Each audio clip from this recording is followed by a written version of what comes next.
হাদি ভাই তার কবিতায় লিখেছিলেন, আমি গতকাল তার একটি কবিতা আবৃত্তি করতে গিয়ে আমার বারবার বিশ্বাস হচ্ছিল না যে জলজ্যান্ত একটা মানুষ যে প্রত্যেক দিন টকশোতে কথা বলতো, যে তার মৃত্যুটাকে একটা ইনসাফের মৃত্যু নিয়ে তার রবের কাছে দাঁড়াতে চাইতো, সে মানুষটা আজকে আর আমাদের মাঝে নেই।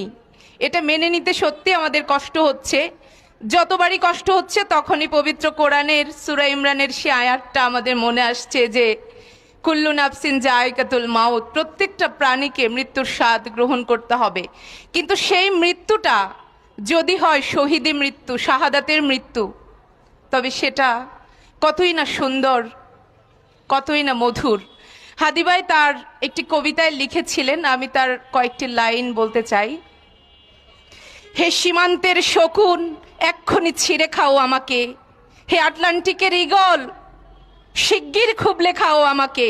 হে বৈকাল হ্রদের বাজ, আছড়ে কামড়ে ছিন্ন ভিন্ন করো আমাকে। আমার রক্ত রসে শুধু আজ অসহায়ত্ব আর অভাব। কাগজের কামলারা তাকে আদর করে নাম দিয়েছে মুদ্রাস্ফীতি। ঋণের চাপে নীল হয়ে যাচ্ছে আমার অনুচক্রিকা। সংসার চালাতে অন্তরে হয় ইন্টারনাল ব্লিডিং। কি আশ্চর্য, তবু আমি মরছি না।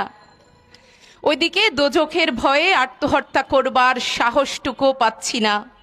খোদাকে বললাম আমি মরতে চাই। তিনি বললেন, বেঁচে আছো কে বলল? সহজ সাধ্য উন্নয়নের সাক্ষী হিসাবে রাজা তোমাকে মমি করে রেখেছেন। বাজারে দীর্ঘশ্বাস ফেললে নাকি রাজ্যের ভীষণ বদনাম হয়। রাজারও মন খারাপ হয় খুব।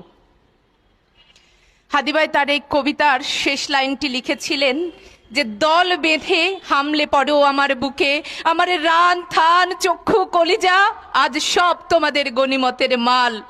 দেশি শুয়ার খুবলে খাওয়ার আগেই আমার ইচ্ছে মতো ছিঁড়ে খাও তোমরা, কিন্তু দোহাই তোমার মস্তিষ্কটা খেও না, তাহলে শীঘ্রই দাস হয়ে যাবে তোমরা। খুনিরা হাদি ভাইয়ের দাস হয়ে গিয়েছে, কারণ তারা গুলিটা করেছিল হাদি ভাইয়ের মাথায়। তারা আজন্ম দাস হয়ে থাকবে। কিন্তু আমরা যারা জীবিত আছি